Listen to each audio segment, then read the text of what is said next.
இன்னைக்கெல்லாம் பான் with silver spoon வாழ்றான் இன்னைக்கு இருக்கிற அரசியல்வாதிகள்லாம். இன்னைக்கு இருக்கிற அரசியல்வாதிகளை நீங்கள் எப்பொழுது கைது செய்வதை பார்க்க முடியும்னா ஊழல் வழக்கை தவிர வேற எதையும் பார்க்க முடியாது. அப்படியும் சிறைக்கு போனா 2 மாசம் 3 மாசம் அவ்வளவுதான், 1 மாசம் தாங்கிறதே பெரிய விஷயம். ஆனால் மக்களுக்கான களத்தில் சிறை சென்ற தலைவர்களுடைய வரலாறுகள் கண்ணிலே நீரை வர வைக்கிறது. எல்லாம் ஆசிரியர் வராருன்னு சொன்னா நம்ம எல்லாம் எவ்வளவு மரியாதையோடு இருக்கிறோம். இன்னைக்கு முதல்வர் முத்துவேல் கருணாநிதி ஸ்டாலின் வராருன்னு சொன்னா மரியாதையோடு இருக்கிறோம். அவர்கள் நன்றாக இருக்க வேண்டும் என்று யோசிக்கிறோம். அவர்கள் ஆரோக்கியத்தோடு இருக்க வேண்டும் என்று யோசிக்கிறோம்.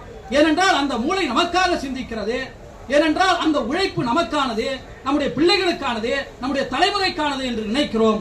அத்தனை உழைப்பையும் எப்படியாவது முடித்து விட வேண்டும் என்று கங்கணம் கட்டிக்கொண்டு ஆடிய ஆட்டம் தான் மிசா என்பது.